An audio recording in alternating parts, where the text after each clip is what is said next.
Hey, how's it going, guys? It's your boy. Now, today, I was on Twitter just casually browsing, and I saw my friend Zoe Does Life and Ready to Glare discussing Kat Von D of all people. Now, Kat Von D, all I remember of her is she's some tattoo artist, and she had, was it LA Ink? I think she was on LA Ink, though she wasn't the only person on there, and there's loads of other Ink programs, and then, she's like a fashion icon for that alt girl thing, which is basically punk and metal kind of melded together, basically. And at one point, she was Marilyn Manson's girlfriend / wife, then they split up, and that's pretty much all I know about her. She's talented artist, I guess, successful businesswoman, bit of an SJW, but whatever. I've never really hated her or anything. Can't say I really find her attractive, but then again, I don't find heavily tattooed women really all that attractive, or cool, or edgy. Every man and his dog has a tattoo these days. It's really not that edgy anymore, and anybody who says that is a bloody normie. But anyway, apparently she said something on Instagram that really annoyed them, or at least brought something to their attention that they ought to react. Now, apparently Kat Von D is pregnant. I don't know if she's been pregnant before, and maybe she's old enough to have had a few kids by now. And, for all intents and purposes, if anybody's pregnant, it's not really my business, unless it's my kid. But I don't have any kids. She decided to post this Instagram post, and it's just spoiled. So let's get into this. And she says here, "I knew the minute we announced our pregnancy that we would be bombarded with unsolicited advice." Unsolicited advice. So I had to ask you for permission to advise you? Or is it advice that only you're willing to take? So if I say the right things to you, that's solicited advice. But if I say things that you won't like, that's unsolicited advice, right? How old are you again? Some good and some questionable, unsolicited nonetheless. So it doesn't really matter if it's good or bad, apparently, but it's unsolicited. So how exactly do I go about advising you? People advise people without asking, hey, may I advise you? Some people just say, oh, well, maybe you should, take this diet, drink this, be careful about the hormones, can send you loopy, all sorts of things. I mean, to be fair, I don't know if this is your first time. You've maybe gone around the block once or twice, so maybe you don't really need advice. You've been through it. I don't know. I would have to look that up. But again, it's not really any of my business, even though you're kind of making it my business by being all public about it. But again, it's just advice. You don't need to moan about it. Just take it or leave it. I also was prepared for the backlash and criticism we would get if we decided to be open about our personal approach to our pregnancy. Well, aren't all pregnancies to some extent personal? I mean, it's literally inside of you growing. And it seems to have grown quite a lot. So you're already almost there anyway. So I don't understand why this post has been announced. I mean, you look about 3 months, 4 months, maybe 6. I'm not a medical expert, guys. So really, I don't see the point in this so, late. Well, whatever, how you go about it is your thing. And just because people may disagree with that or agree with it, it doesn't really matter at the end of the day. Although, I really would take the sage advice, especially of your elders, as you're now about to moan about. My old father flipped out on me when I told him we decided to ditch our doctor and go with a midwife instead. Oh yeah, go and ditch the most experienced paediatrician and go with a midwife. The midwife is meant to help the doctor. They're not really meant to be your main paediatrician. That's not really the midwife's job, as far as I'm aware. They are important to, pregnancies and things like that and helping you, but they're not the most important. The most important are the doctors, because they're the ones who actually have to deliver the baby. Make sure you're alive while you're doing it, to make sure the baby is also alive and safe. And also, they're the ones who are most qualified to help you. But, again, if you want to make the mistake of relying solely on a midwife, that's your prerogative. If you don't know what it's like to have people around you who think you're ridiculous, try being openly vegan. Well, enough said. Most vegans are ridiculous. And then, yeah, I know, I'm saying it, most of them. Because most of them are authoritarian, trying to force other people to be like them, and then they complain about being treated as if they are ridiculous. Now, I can understand if you are not a vegan who goes around trying to force your lifestyle on other people and said you're a live and let live type. I can understand that and I sympathise. You've been demonised because of the actions of most of your movement. And that sucks. But I can't believe you're actually trying to play the victim here when you're a vegan. And you don't seem to be the type that wants to, just live and let live. Maybe you are, but you don't come across like that in this post. And if you don't know what it's like to have the entire world openly criticise, judge, throw uninformed opinions and curse you, try being an openly pregnant vegan on Instagram, having a natural, drug-free home birth in water with a midwife and doula who has the intention of raising a vegan child without vaccinations. She is the far left version of the far right version of the people who don't like vaccines.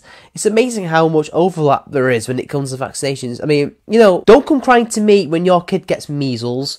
Don't come crying to me when other kids get measles from your kid. Now, I do know that natural births are a done thing these days and they can be quite safe, so I'm not really going to judge you on that. Although I would advise you might have to take some oxygen because, you know, birthing is hard work. And even if you're doing it underwater, which does soothe the pain, you're still doing it without drugs. And the reasons why you're doing it without drugs, the reasons you're not going to vaccinate your kid, is because you believe in woo. You believe in alternate medicine. You believe in absolute bullshit. And no wonder your father is freaking out because you have no idea about science and medicine. You don't have an idea on a basic level like I do. You need to vaccinate your kids. You need to vaccinate yourself. You need to, you know, have advice of doctors and people like your father who is giving you sage advice, I'll have you know. You need to rely on these things to make sure that your natural birth goes without a problem. But hey, whatever. But let's continue, guys, because she starts to get even more spoiled. My point being, I already know what it's like to make life choices that are not the same as the majority. Oh, you're so edgy. You're such a, like, I don't know, a vagabond, aren't you? You're a rogue. You just do the wrong thing. You're such an alt girl, aren't you? You know, you're an individual.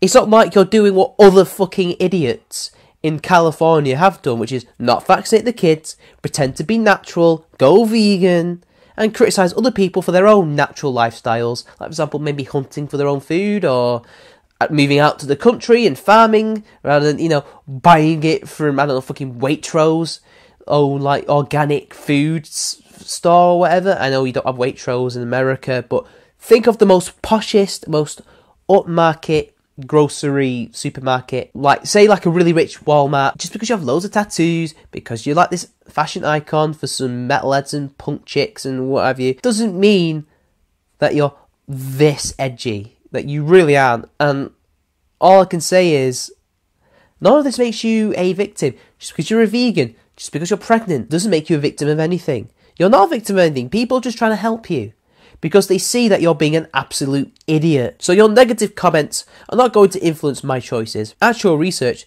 and educating myself will, which I'm diligently doing. Yes, you're an anti-vaxxer and you're using a midwife rather than a doctor. Your education is going really well. This is my body, this is our child, and this is our pregnancy journey. Yeah, we'll see how well it goes. We'll see how well this kid grows up in 18 years. Feel free to follow me on here if you like what I'm about, whether it's tattooing, lipstick, animal rights, sobriety, feminism, ridiculous gothiness, black flower gardening, cats, or my adorable husband. Yeah, well, I don't really care for any of that shit.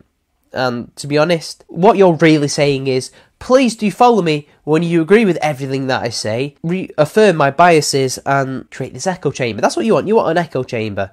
And your fans aren't giving you that at the moment. So you're telling the ones who are disagreeing with you to fuck off, right? But if you don't dig a certain something about what I post, I kindly ask that you press the unfollow button and move the fuck on. So yeah, basically, if you don't agree with everything she says, if you don't like everything that she's about, apparently, fuck off, guys. And to be honest, maybe you should, because she obviously isn't going to listen until it's too late. So before any of you feel inspired to tell me how to do this, I would appreciate you keeping your unsolicited criticism to yourself. Well, you see, I'm a bit of a big mouth, a bit of a motor mouth, you see, so bit late, I'm doing this video. I probably didn't have to, but hey, whatever. It's a lot of fun just mocking you, cat. More importantly, for those who have amazing positive energy to send my way, I will gladly and graciously receive it with love. Kiss, spoilt brat, and all I could think of was cry me a river. I quite clearly, you know, she's well into her pregnancy. I think those hormones are talking. And if she has any sense, she's probably going to have to make a follow-up and say, you know what, I did not mean to fuck off all of my fans, or most of my fans, or that certain portion. Please come back, I need your money. But regardless, I wouldn't want to be Kat Von D's son. Thankfully, I am not. I feel sorry for this potential child and what they'll have to go through. Imagine if they decide they don't want to be a vegan. Imagine if they want to be vaccinated. I don't know. I'm imagining this is when they're a little bit older, because a kid can't really, unless they're very smart, make these informed decisions. But imagine he's 16 or she's 16 and they go, "Mother, I don't want to be a vegan. I like meat. I think this is the diet for me. I want to be vaccinated to make sure that I don't pass any potential viruses or illnesses to people. Maybe if she's a female, she wants to have the cervical vaccine so she doesn't get cervical cancer." What's Kat Von D going to do? Is she going to be the whole individual that goes against the majority and say, "You know what?